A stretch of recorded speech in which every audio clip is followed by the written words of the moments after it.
नमस्कार साथियों, दिल्ली के सभी नए पुराने दिव्यांग, विधवा, वृद्धावस्था सभी तरह के पेंशनर का आज 3 अगस्त 2026 के एक नए वीडियो में आप सभी का स्वागत करता हूं। आशा करता हूं आप लोग बहुत अच्छे होंगे। कई लोग मुझसे कहते हैं आप रोज वीडियो में जानकारी क्यों देते हैं? देखिए, मैं रोज दूंगा, हर मिनट हर पल। जिस भाई बहन को जानकारी लेनी है वो लेगा, जिसको नहीं लेनी है वो नहीं लेगा। देखिए, मेरा सीधा सीधा ये रहता है कि कोई भी पेंशनियर हो, चाहे आप दिल्ली से हो चाहे कोई भी देश के राज्य से हो, किसी भी तरह से सरकारी स्कीम में कोई समस्या आ रही है तो उसका समाधान भी होना चाहिए। जानकारी के अभाव में लोग इतने परेशान होते हैं। अभी दिल्ली सरकार की जो लक्ष्मी योजना आई है उसमें 12 तरीके के टर्म एंड कंडीशन रखे गए हैं। अब मुझे एक दिव्यांग भाई ने लिखा है कि क्या मेरा दिव्यांग पेंशन मैं ले सकता हूँ? नहीं भाई, आप नहीं ले सकते इस योजना का लाभ। और देखो, दिल्ली लक्ष्मी योजना के ऊपर मैंने एक जो डिटेल में वीडियो बनाया है, आप जो परसों बनाया था देख लेना। आज मैं फिर उस पर एक नई जानकारी दूंगा। देखो, एक बात आपको बता दूं, जो अगस्त का पेंशन है वो अभी लगातार, मतलब कि अभी जो अगस्त का पेंशन इस हफ्ते के बाद देखो, सबसे पहले इस महीने आज से उन लोगों का पेंशन देखा जा सकता है जिनका पेंडिंग में है। दिल्ली में सबसे पहले पेंडिंग वालों को आएगा 1 महीना, 2 महीना, 3 महीना, 4 महीना, 5 महीना। तो पेंडिंग वालों का भुगतान आएगा सबसे पहले, उसके बाद जो है अगस्त वाले का पेमेंट आना चालू होगा। थोड़ा सा इसमें देरी हो सकता है, हफ्ता भर 10 दिन, तो परेशान ना होइएगा। जो अगस्त तक सबके पेंशन भुगतान अधिकतर आ जाएंगे और विधवा माताओं बहनों का भी समय पे आ जाएगा, क्योंकि वैसे भी दिल्ली की सीएम रेखा गुप्ता जी देखिए बार बार ये कह रही हैं कि माताओं बहनों को जो सहूलियत मिल रही है सब बात सही है, लेकिन समय पे भुगतान आए, जो जो लाभार्थी है उसको समस्या ना हो। अब जैसे बुजुर्ग माताएं हैं, उनको समस्या हो रही है, वृद्धावस्था पेंशन 6 महीने, 1 साल का आना था, 6 महीना आया, फिर 2 महीने से अटका है। तो ये समय पे पेंशन भुगतान होना बहुत जरूरी है, क्योंकि जो जो चीजें हो रही हैं बहुत समस्या से भरी हुई हैं। एक भाई ने मुझे पूछा, नई वृद्धावस्था पेंशन के लिए कब आवेदन शुरू होंगे?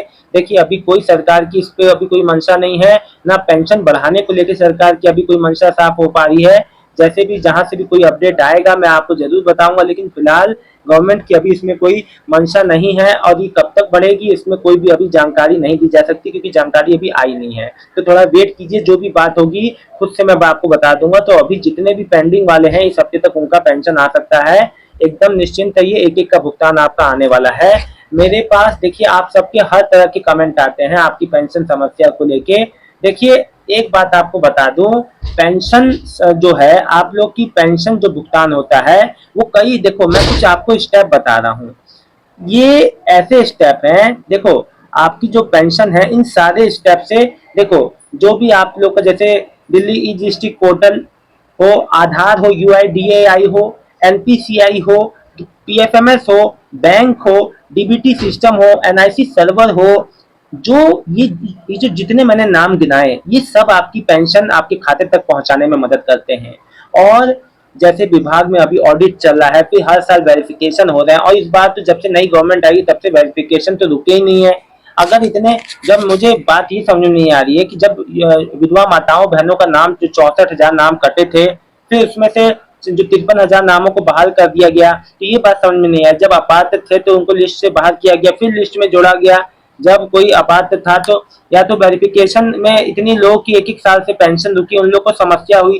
तो काम वो हो जिसमें, तो देखो इनमें से अगर, यदि इनमें से किसी भी एक सिस्टम में समस्या आती है तो पूरे भुगतान प्रभावित होती है। तो मैंने क्या कहा है, पेंशन पूरा एक जो चेन सिस्टम है, इसमें आपका जो दिल्ली सरकार का पेंशन पोर्टल है, यूआईडीएआई, एनपीसीआई, पीएफएमएस, बैंक, जो डीबीटी सिस्टम है ना, जो सर्वर है, सर्वर भी सभी चीजों को जो है जिम्मेदार होते हैं, तब जाके आपकी भुगतान आती है।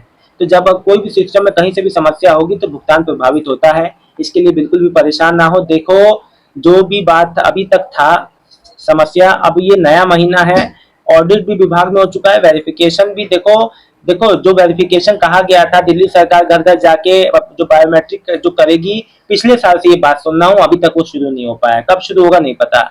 अब मैं आप लोग के कमेंट का जवाब आप लोग को देता हूँ। अबान गेमर लिख रहे हैं, सर न्यू पेंशन कैसे बनेगी और क्या लगता है, कौन सी पेंशन, ये तो बताया नहीं भैया। आधार, जो फोटो, इनकम सर्टिफिकेट, ये सब चीजें होनी चाहिए मेन रूप से। बैंक की पासबुक जिसमें डीबीटी एक्टिव हो। बबलू जी, क्या आप बता सकते हो कि वो जून की, जो जुलाई की कब तक आएगी? जून जुलाई की एक साथ आ जाएगी या पार्ट पेमेंट में अलग अलग आएगा? सर अगस्त की कब आएगी? अगस्त की इस अगले हफ्ते, नेक्स्ट वीक तक आपका आना चालू हो जाएगा। पहले हफ्ते में पेंडिंग आएगी। सर प्लीज क्या आप बता सकते हो न्यू कैंपेन लिमिट कब आएगी? देखो अभी न्यू वृद्धावस्था पेंशन की कोई अभी जानकारी नहीं आई, कब तक आएगी नहीं पता। प्रेम प्रेम शर्मा, मुझे दिव्यांग पेंशन मिलती है दिल्ली में लक्ष्मी योजना में। मैं अपनी बीवी के इनकम सर्टिफिकेट कैसे लगाऊंगा? क्या यूडीआईडी कार्ड लगा सकते हैं? जो लगा सकता हूँ, देखो एक बात आपको बता दूं कि मेरी दिव्यांग पेन है, देखो यूडी जो दिव्यांग, देखो आपकी वाइफ ले सकती है ना। मेरी दिव्यांग पेंशन मिलती है दिल्ली में लक्ष्मी योजना में। मैं अपनी बीवी का इनकम सर्टिफिकेट कैसे लगाऊं? आपका ही लगेगा, आपका यूडीआईडी कार्ड से नहीं, आपका ही इनकम सर्टिफिकेट लगेगा। ठीक है, आपका इनकम सर्टिफिकेट लग जाएगा, बीबी का है तो। सविता जी, अभी तक नहीं आई है 3 मंथ की विडो पेंशन, कब तक? रीता अरोरा जी, मैं रविंदर कौर, मेरी ओल्ड एज पेंशन अभी तक नहीं आई है, अप्रैल मई जून, बरेली से। देखिए अप्रैल मई जून का बहुत लोग का पेमेंट आना बाकी है, जो कि आने वाले कुछ दिनों में क्रेडिट हो जाएगा। हंसा पाठक जी, भैया मैंने आपसे कई बार पूछा लेकिन कभी आपने उत्तर नहीं दिया है। मैं रोज आपकी वीडियो देखती हूँ। हमने मार्च में अप्लाई किया था पेंशन सीनियर सिटीजन का, पूरा जो सीनियर सिटीजन का, मुझे अभी जो है कोई पता नहीं लगा है कि पेंशन कब लगेगी। देखो आपने अपनी पेंशन जो है अप्लाई की थी, मैं हर बहन हर वीडियो में आपके कमेंट का जवाब वीडियो में ही दे देता हूँ, ठीक है। देखिए आपने पेंशन अप्लाई की थी, कौन सी पेंशन है ये बताइए? सीनियर सिटीजन वाली। चलिए पेंशन अप्लाई की थी, लेकिन आप उसका स्टेटस देखिए ना, स्टेटस देखिए क्या दिखा रहा है। देखिए स्टेटस से ही आपको सब पता चलेगा। मैं आपको जानकारी क्या दूंगा? आपके पास तो खुद ही अधिकार है अपनी चीजों देखने का। प्रेम शर्मा जी, दिव्यांग व्यक्ति को पेंशन मिलती है तो उसका इनकम सर्टिफिकेट कैसे बनेगा? पेंशन से इनकम सर्टिफिकेट तो बनवा सकते हैं, उससे क्या मतलब है। दिल्ली में अगस्त का दिव्यांग पेंशन कब तक आएगी? अब आना चालू होने वाला है भैया, लेकिन जो पहले पेंडिंग वालों को आएगा पेंशन, ठीक है। एकदम घबराओ मत। देखो इनकम सर्टिफिकेट की कहाँ बात है, ये कहाँ पेंशन मिलने से इनकम सर्टिफिकेट, आपको 2,500 पेंशन मिल रही है, कौन सा आपको 25-30 हजार मिल रहा है कि इनकम जो पेंशन में समझ। इनकम सर्टिफिकेट बनवाना बहुत आसान है, बनवा सकते हैं आप कोई भी से, है ना। लेकिन इसके लिए परेशान ना हो, कोई भी समस्या है तो जरूर पूछें। और दिल्ली वालों का पेंशन जो है अगस्त वाला, चाहे जो पेंडिंग वाला पहले आएगा, जो अगस्त वाला अभी आने में थोड़ा सा जो है थोड़ा सा रुक के आ सकता है, पहले पेंडिंग वाला अभी आएगा, ठीक है ना। जानकारी अच्छी लगी है तो वीडियो को लाइक करके चैनल को सब्सक्राइब कर लीजिएगा। शाम तक किसी का पेमेंट आता है तो कमेंट करके जरूर बताइएगा। मिलता हूँ नेक्स्ट वीडियो में एक नई जानकारी के साथ, तब तक के लिए मेरे सभी दिल्ली के नए पुराने दिव्यांग, विधवा, वृद्धावस्था, पारिवारिक लाभ योजना से जुड़े सभी भाई बहनों का बहुत बहुत धन्यवाद। आपका दिन शुभ हो। पारिवारिक लाभ योजना का जिसने भी अप्लाई किया था, पैसा अभी तक नहीं मिला है, कुछ ही समय में वो भी क्रेडिट हो जाएगा। देखो जैसे जैसे फंड का एलोकेशन होता जाता है वैसे वैसे भुगतान आता जाता है, ठीक है ना। बहुत बहुत धन्यवाद आप सभी का। मिलता हूँ नेक्स्ट वीडियो में एक नई जानकारी के साथ।